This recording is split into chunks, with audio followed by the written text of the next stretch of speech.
Hi. Spike. Chris. Geeking Out. We are back, finally. We are onto an irregular schedule. We need more fiber in our diets, apparently. Yeah, that's awesome. That is really true. I don't know what it is, but that's... It's been a rough and tumble past couple of weeks. With the winds blowing, spring has sprung, everything's going insane, and still shooting video off a 4-year-old camera phone. Anyway. So it has been... The last we talked, we were talking about how much Quanta Hooses sucked. And apparently America agrees with us. Go ahead. Go ahead, big boy. Knock yourself out. Well, it is part of the news. Yes, it's a part of the news. But, I mean, if we're It's going a part of the snooze, honestly. If we're going to go, yes, okay. Yes, okay. Yes. Should I just go Just with it? Go ahead, okay. Go ahead. Knock yourself out. Let me just throw this out here. Marvel's Ant-Man and the Wasp, Quantuminium, whatever it is called, is not doing that well. And by well, I mean as in it is getting pooped on really quickly by a bear. Actually, Cocaine Bear has taken $30.2 million as the #1 box office over the weekend, beating Ant-Man 3, which was only came out like what, last weekend? Something like that. 2 weekends ago. Oh, 2 weekends ago. This. And it's getting way better reviews. We are recording this on March 5th, 2023. I think the drop off was like 60% from week 1 to week 2. And honestly, the idea that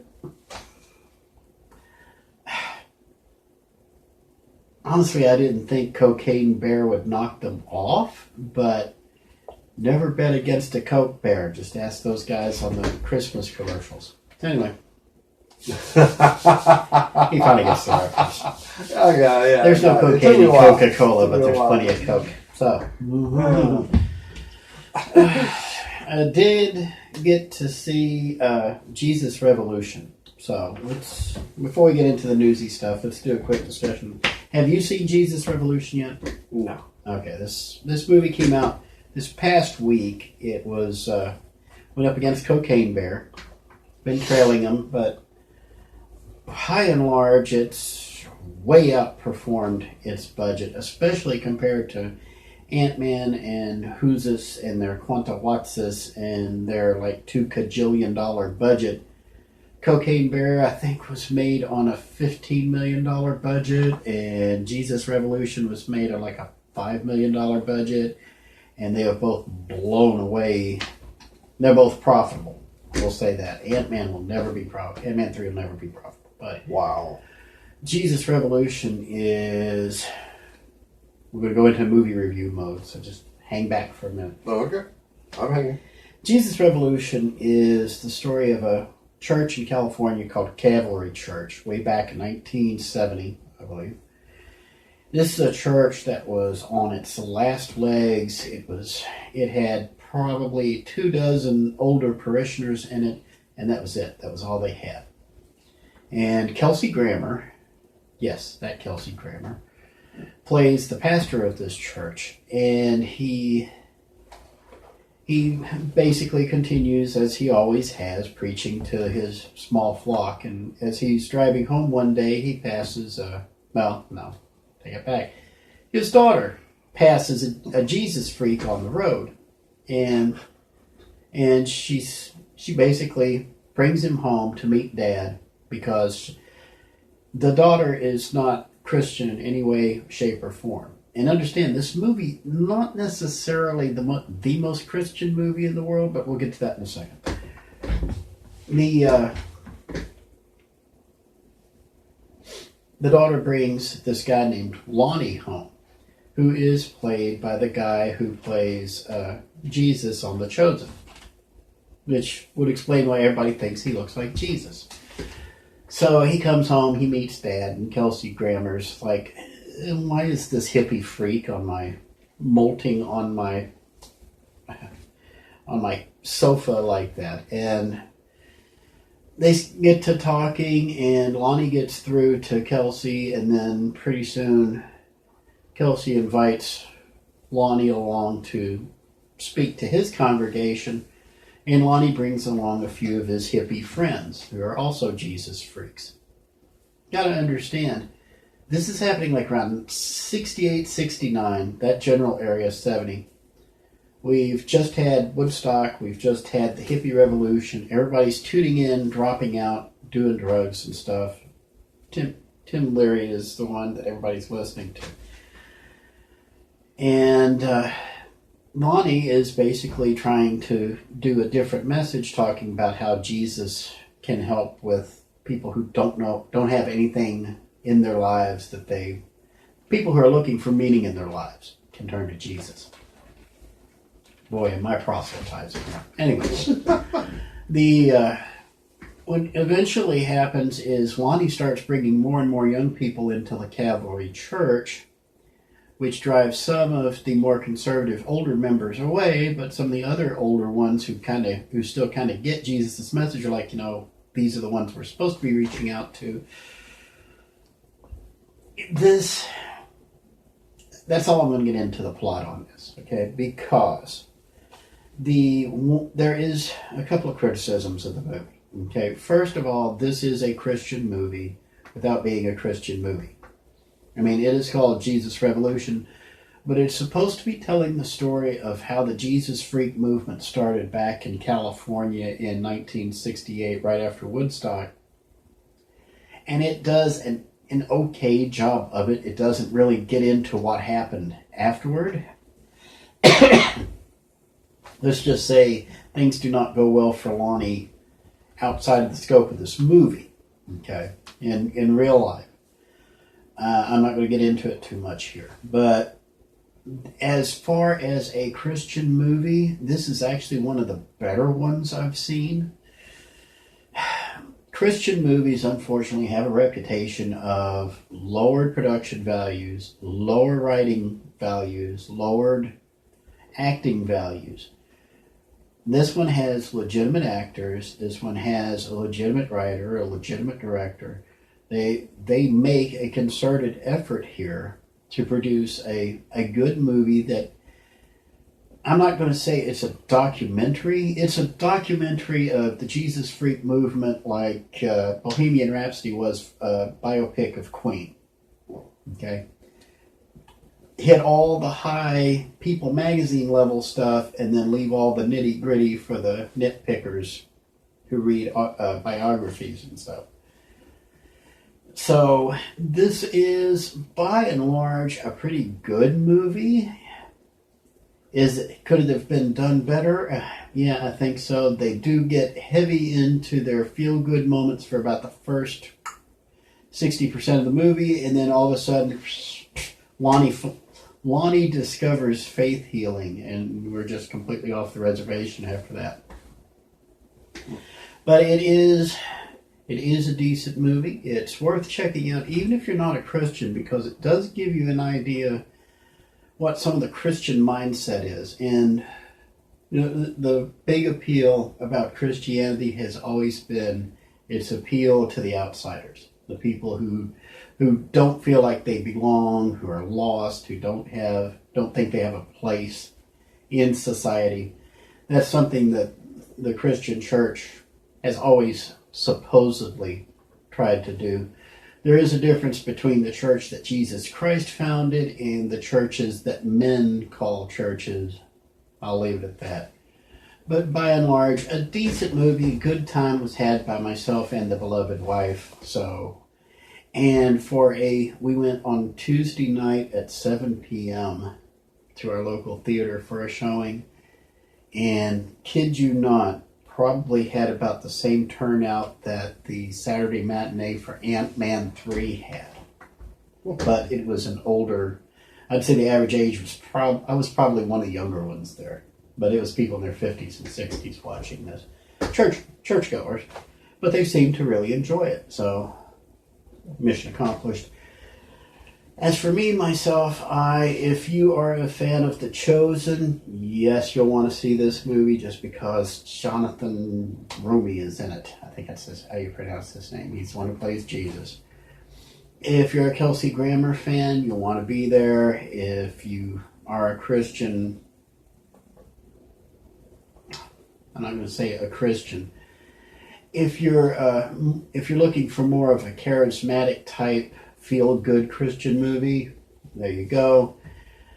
For me, I go by the rule of 5. And the rules of 5, as far as movies go, 5 being Saturday night with a date, 4 being an afternoon matinee, 3 on Blu-ray, 2 on Netflix, 1 on Pluto TV, and 0 not even being drunk. I would give this a 2.5. Okay. But is it worth a Netflix subscription? No, but Netflix is kind of relaxed on the password sharing thing. So yeah, if you can catch it on Netflix, catch it there. Most likely it'll turn up on one of these Christian channels soon enough. Is it worth owning on Blu-ray?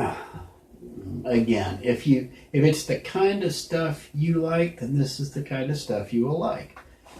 Then by all means, yeah, you'd want to own the DVD. But if this is not your cup of tea, check it out on Netflix when it shows up or wherever it shows up.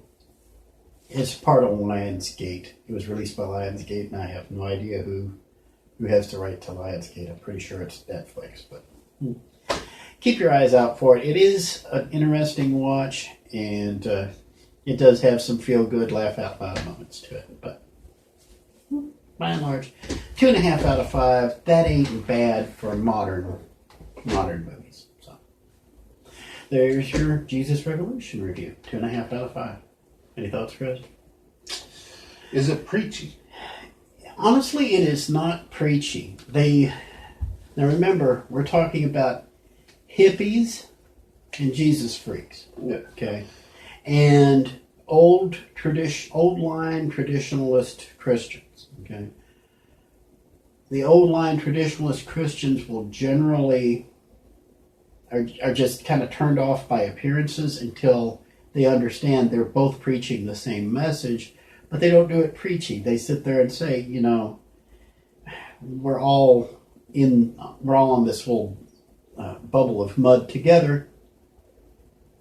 We do have things in common, and seeing they do a much better job of explaining the message than I am right here. There's like some movies. I don't know who this guy is, but he does a lot of these religious type of films, but they're not films. They kind of remind me of like how Tyler Perry does his movies, except these are religious based films. Mm-hmm. But Kirk Cameron does a lot of those. Yeah. No, it's not him. It's just a different dude. But you usually see flyers around town because they'll show the movie in these churches and stuff. Yeah, I know. But there's like a bunch of these movies, and they're good movies. Don't get me wrong. They're good movies.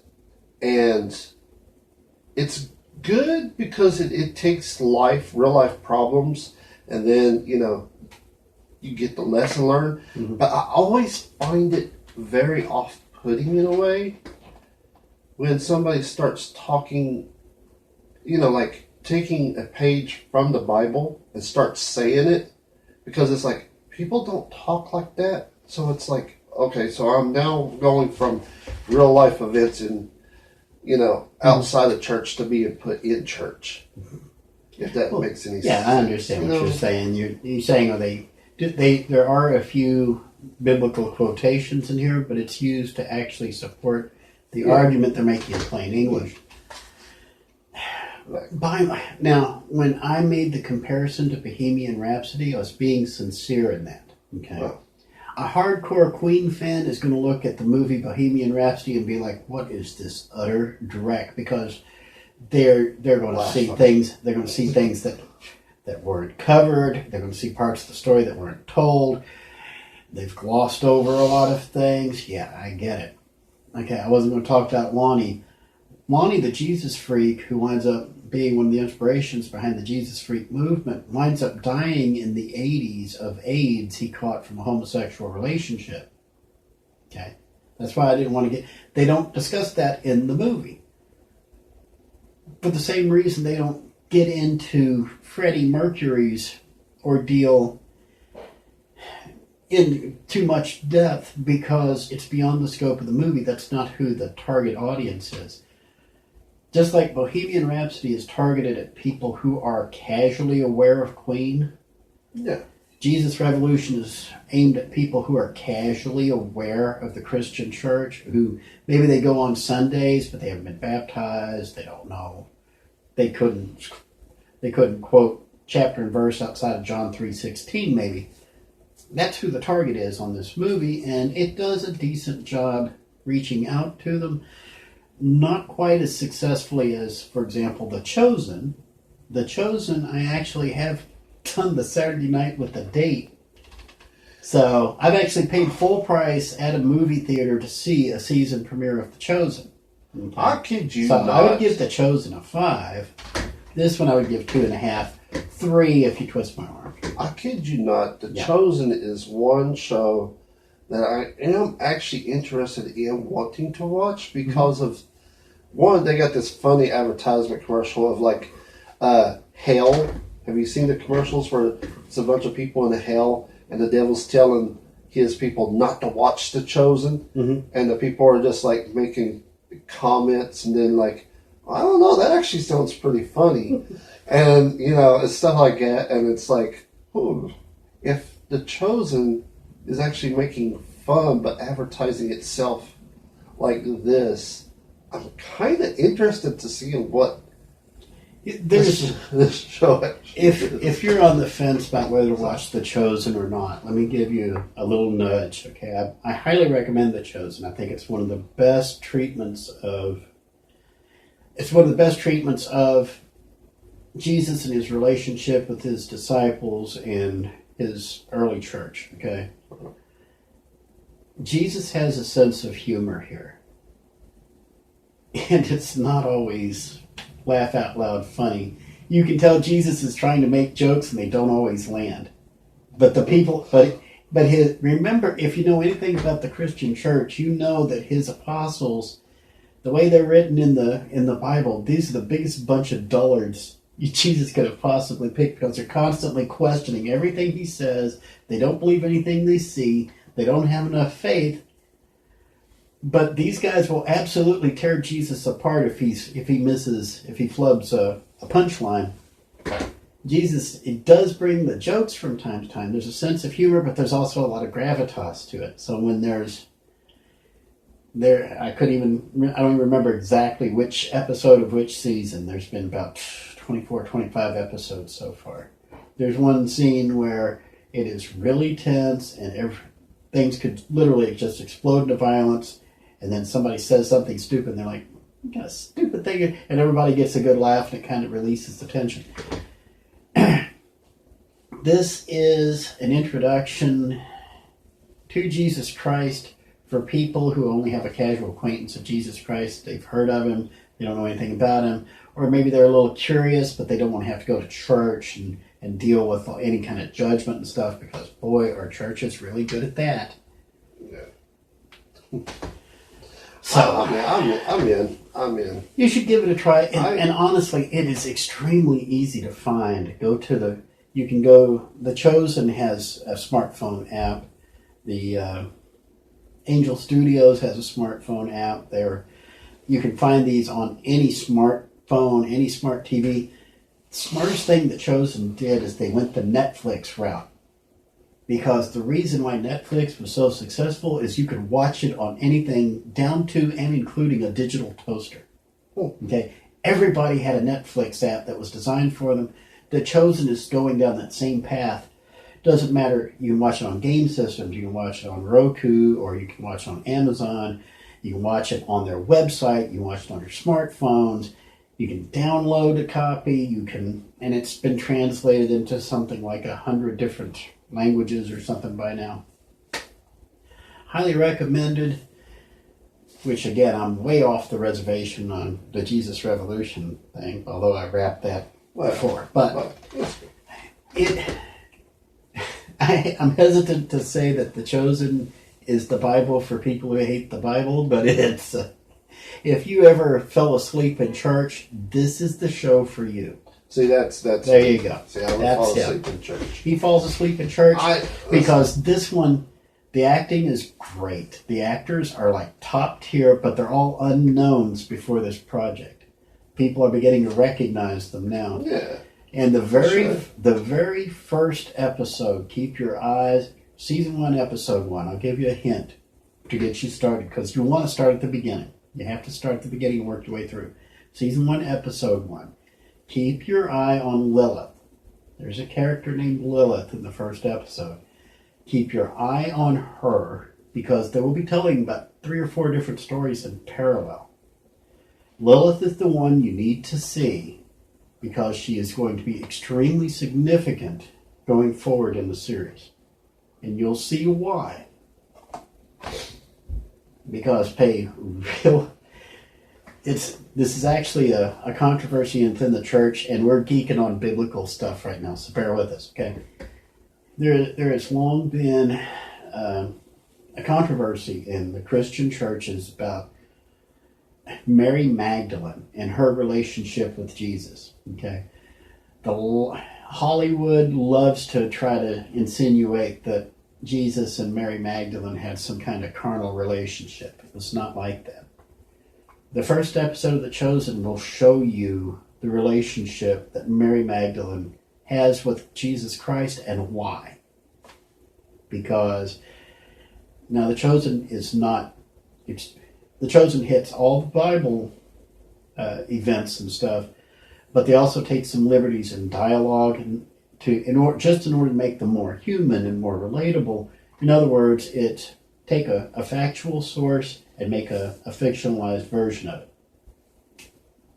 You're not going to be able to quote chapter and verse after this, like every once in a while, but you'll see all the big events and a lot of the smaller events and why they actually matter to each other. So, and this is by the son of the guy who helped write the Left Behind series. Remember that one? Yeah. Yeah. So, much better than Left Behind, by the way. But I'm just saying, I did buy all the Left Behind books when they came out, and I wasn't even a churchgoer then. So, I'm going to shut up and let you get started on the new stuff, because we're already 25 minutes into this. There's so much. He's got about 7 or 8 cards laying here. The sad part is that there's so much I actually wanted to put in on this, but then I'm like, we should probably get it back. No, pile on. Let's no, go ahead and talk about this. We should do just a whole series of, well, not a series, but an episode of just talking about. That would be, we honestly should do a Geekin Out aftermath after you've had a chance to start watching The Chosen, because I've almost seen the entire series twice now. But for you to sit down and watch and start working your way through episodes, and then we'll do some aftermaths on different parts of each episode. I need to get my butt in gear Yes. on watching a lot of things. This weekend alone, Mandalorian is out. We do need to talk about The Mandalorian too. Outer Banks, which is a good show that is out. All these shows that I've fallen in love with that I need to get back into. But for some reason, all of these shows I've been kind of putting on standby for some reason. And there's no reason for me to do that. Like Death in Paradise. I need to watch these shows. For some reason, I'm just like not in the mood when I do. Mm-hmm. When I have time. Does that make any sense? Yes, because you're tired. And that's what I guess. I need to get my butt in gear. Yeah, Death in Paradise just finished season 12. On BritBox now they're doing a new one called Beyond Paradise on one of the former inspectors on the show who's gone back to England and is now settled in Devon with his wife. But anyway, in case you wonder. But yeah, we need to sit down and watch the first episode of The Chosen sometime, and then we'll do an aftermath, and you can tell me what you think. And then, like I said, as somebody who's seen the first episode several times over, I can point out some things to you to do. And we do have an episode of Backrack Video coming out about underestimated shows. These are movies that, quite frankly, don't get nearly the love that they should. Which, by the way, there's so many out there. So I think we should do this like once in a while, and so this will be segment 1. Okay, just the segment 1 of these. I mean, we'll talk about it more on Backrack Video, but that's honestly why we started that show, because we wanted to point out things that you may not have given a chance, okay? Or even heard of, or even heard of, and so that's why. Plus, we can do a Chosen one on that one too. So. Plus, I'm missing Casablanca today. This is the 70th anniversary of Casablanca, and it hit the Fathom Events Theaters this afternoon at 1 p.m. Eastern Time. But, one, we have these episodes to do, and 2, I've seen Casablanca a million times over, and 3, Fathom's tickets are now up to about $13-14 each. So, as much as I love Casablanca, it is not worth $30 for me and the beloved to go watch it.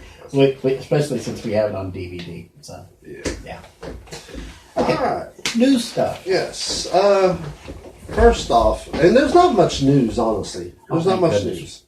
But let's start with Tom deaths. Sizemore passed away just recently. He was in Saving Private Ryan. He was one of those guys he was everywhere. There's your back rack, the people who are everywhere.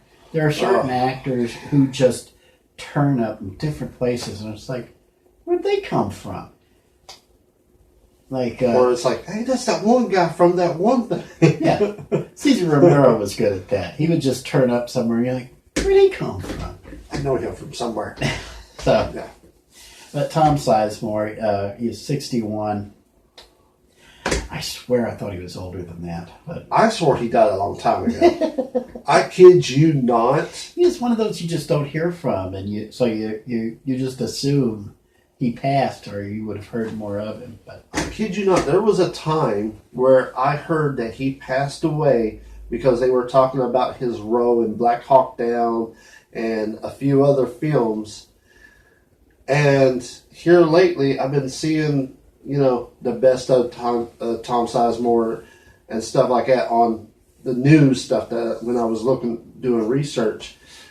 But I didn't know he just now died, so I'm just like, wait, what? Back on February 19th, and it just really just now came out. So, So who else have we got? I got one name on here. I don't really want to get into the rule of threes on this, but there used to be there was an idea that celebrities always died in threes. But I know you said you have one other. Who am I forgetting right now? Well, this guy, here's the thing. Not a lot of people, and you yourself as well, probably has never even heard of this guy. I've never heard of this guy. His name is BURNY MATTINSON. Now, here's the thing.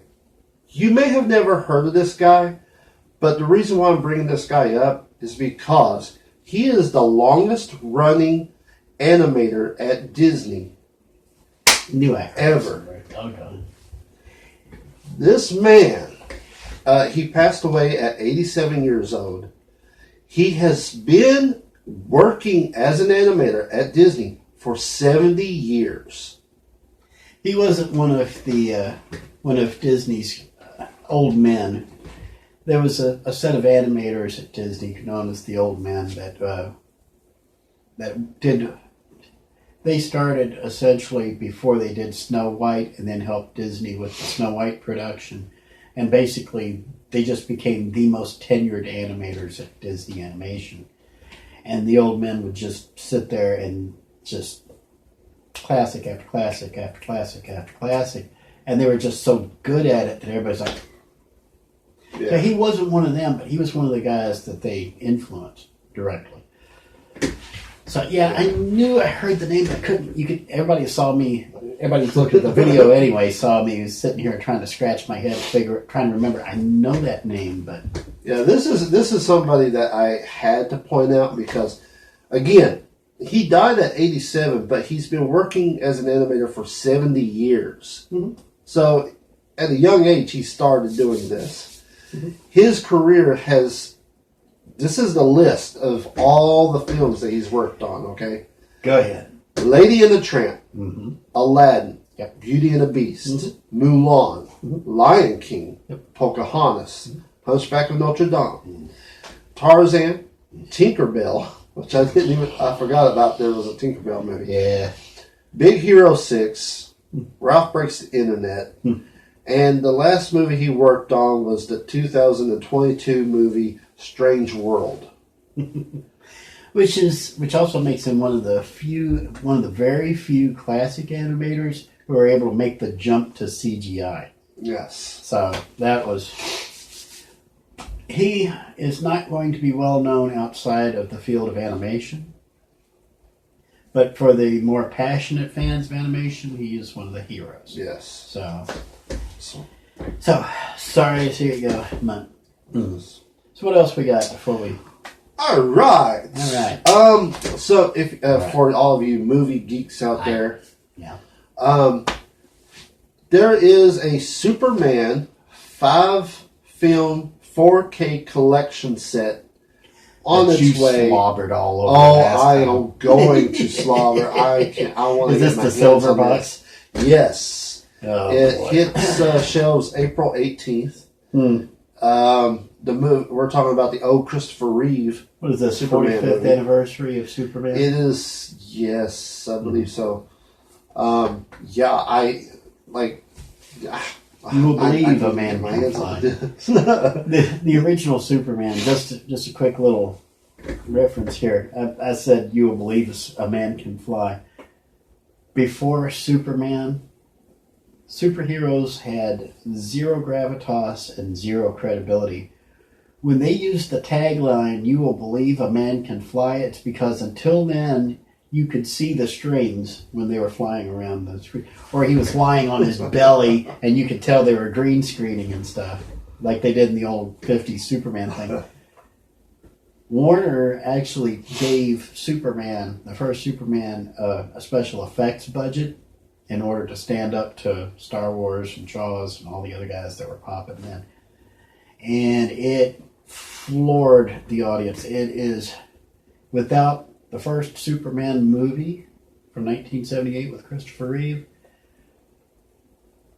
if you don't like superhero movies today, you can blame that one, because that was the one that showed how to do it. Yes. This is supposed to have everything. We're talking about the history, the behind the scenes, the never before, the unscripted talk, just everything is going to be in this huge box set. So, yes, if you love Superman, or if you just a big fan of movies in general, like I am, I myself have to have my hands on this. I will say this: Superman 1 was really, really good. The script was idiotic towards the end, but hey, to each their own. Superman 2 was awesome, although it could get a little goofy. And that also set its own trend of Hollywood not taking superheroes seriously and getting in their digs where they can. Because Superman 2 was where Superman pulls a giant cellophane S off his chest and wraps up one of the Kryptonian villains, and she falls over into the pit. So, Yeah. yeah, That was one of those things where people were like, where did that come from? like what? Same thing, flying backwards around the Earth to reverse time. Spoilers, but. But So yeah, the silver box is coming. How do we have an estimate on how much that is? I'm guessing it's going to be probably 100. The only reason why I'm saying that is because before I came here, I saw I think it was the 25th box set of the Teenage Mutant Ninja Turtles movies, which comes in a pizza box. Its own pizza box. And the discs are pizza slices. And it was like, it ranged up to $108. So I'm guessing this is going to be probably up there. I'm not exactly for sure. I could be wrong. But I would say it's probably that. Because this has a lot of stuff. See, there's a missed opportunity. Instead of pizza slices, you have different topping pizzas. You have a pepperoni pizza for the first one and a sausage. I'm pretty sure it did have that. I'll let you look at it later. I don't want to look at it. Okay. But I was like, ooh, I didn't know this exists, so I'll probably get my hands on that too. I actually had a copy of, I think it was Teenage Mutant Ninja Turtles by Eastman and Laird, and I think it was number 5, 6, way back in the mid-'80s. And it was black and white on newsprint and a full color cover. Got a hold of it, read it, and I was like, this is the worst wreck I've ever seen, and threw it away. And if I had held on to that thing, it probably would have made a couple of house payments here. But anyway, yeah. Even I have a miss once in a while. All right, Chris. Now that we've gotten that confession off our chest, what do we got? Next on the hit parade. They are with all the reboots of horror films. I don't know why, but apparently there is a Poltergeist reboot coming to Prime Video. Is Spielberg involved? I don't think so. No, I don't freaking care. Amazon Prime has pretty much shot its wad, as far as I'm concerned, with the Lord of the Blings trilogy that they're trying to push right now. I don't want anything to do with Amazon Prime. I don't even want the free 2-day shipping. I want nothing to do with Amazon Prime right now. Go away, Amazon Prime. Yeah. Matter of fact, as soon as Doctor Who leaves Amazon Prime and moves over to BritBox where it belongs, then there will really be no reason to have Amazon Prime. So at least not the video service. So, there you go. You're welcome, Amazon. I got to admit, I got Amazon Prime, but I only watch the free stuff on there. Freebie is their free side. Yeah. Some of their free shows that they have on there is actually really good. I watched like 2 episodes of the Lord of the Rings series things, and I just couldn't get into it, so I was like, yeah, never mind. I'm done. It's too boring and dry for me. All the money they've dropped on these streaming shows. The Picard, Star Trek Picard. CBS actually tried to show, was it Picard or was it Discovery? They were trying to show episodes of the series from the Paramount Plus. Discovery. And it was the worst rated show of the week. Every week it aired because absolutely nobody wanted to deal with that crap. Yeah. But we'll see what happens. Supposedly Kurtzman's on his way out at Trek, so maybe somebody who actually gives a crap can get a hold of it. We'll get a Doctor Who type renaissance. But we saw what happened with Doctor Who type renaissance the first time, here recently. Go ahead. So with the new Scream movie coming out, Chris, hold on. I'm just going to come over here and take a nap until you're done. Okay, you get ready. So anyway, the new Scream movie's coming out, and it's supposed to be a new.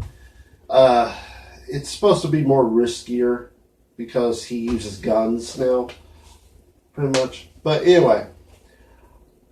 The reason why I have this in the news is because there has actually been ghost face sightings across the United States, and I can only see this going really, really bad due to the fact of how stupid people are nowadays. So yeah. Stupid people is stupid, okay?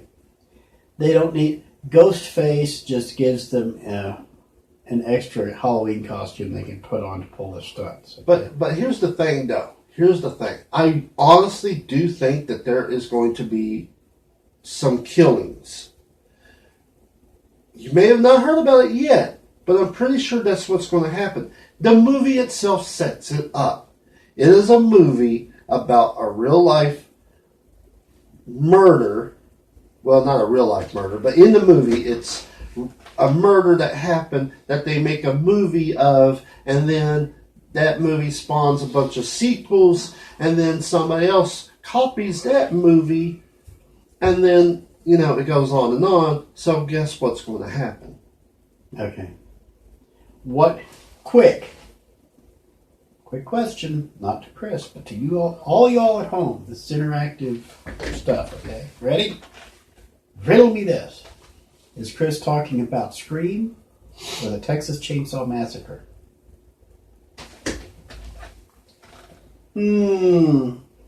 A film based on a real-life crime that gets a bunch of sequels that just goes on and on forever. Yeah. But I'm talking about this generation. Because this generation is stupid, so they probably haven't even seen Texas Chainsaw Massacre. Honey, listen. Every generation is stupid. Okay? I know, true. Every generation is stupid, and the worst part is most of each generation never grows out of their stupid. They stay stupid. But I'm actually having a little more hope for this generation than I've had for my generation, because my generation really did some stupid things. Not as much stupid stuff as our parents did, but more stupid stuff that our kids did. So I'll just have a little bit of faith in this generation that maybe this is not an episode of the True or Duty, but all it takes is 20%. All it takes is 20% of people to give a crap, and they can change the entire society around them.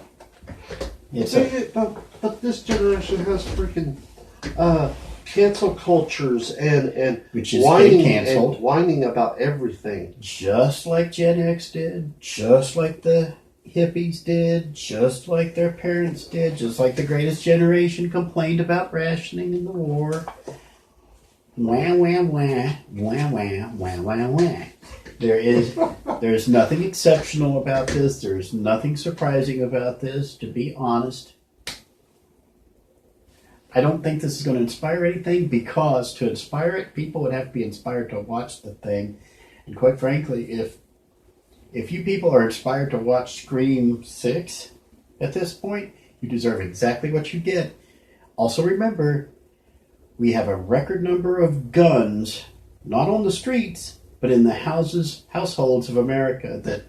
And every time somebody talks about doing gun control, everybody has a bunch of boating accidents and their guns disappear into a lake somewhere. So, if you are dumb enough to dress up as Ghostface and run around trying to shoot people, be prepared to be shot back without the Ghostface gimmick.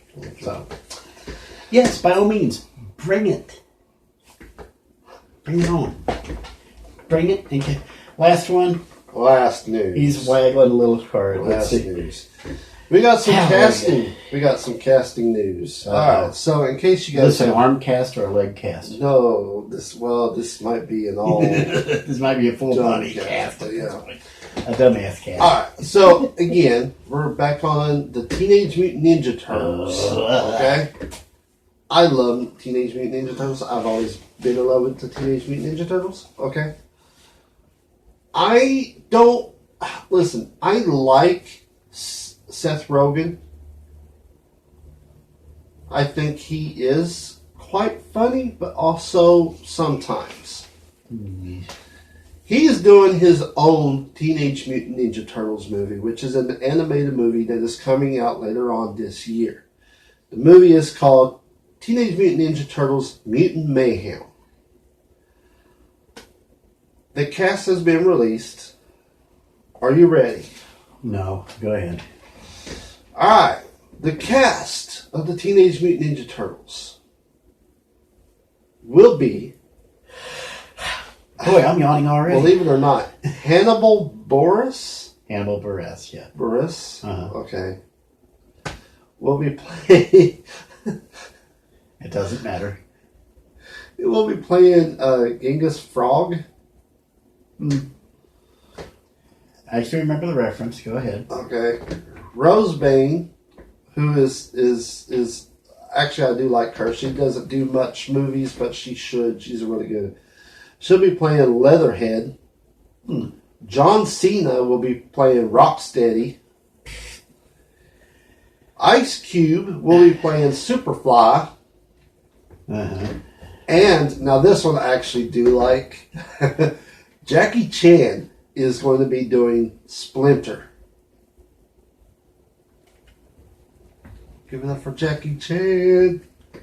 Jackie Chan is overrated, but I like Jackie Chan. he's the one chop suey guy that World Plus Dog can name if pressed on it. But the idea that Genghis Frog is finally getting some play in one of these movies. Isn't he the one with the Hawaiian shirt? I think so.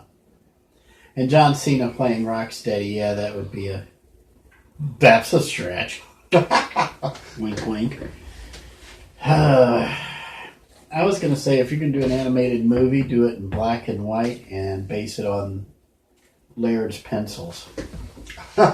Get it real gritty and real nasty and just go to town with it. Wow. And just alienate an entire generation. That's not my turtles. No, it's real turtles. So They've done this before, though, because, again, huge turtle fan, but the movies... The first movie was horrible because I don't care about Megan Fox. Megan Fox as April O'Neil is like horrible idea, but they just used the first movie as her story and not the turtle story. The second one was more of the cartoon version of the Ninja Turtles, which I did like, but I didn't like how Shredder was like the second hand bad guy, and what's his name? Brain? Crane. Yeah. Crane was just horrible. Yeah, because basically it was a movie based on the TV show based on the comic book. Yeah. So, yeah.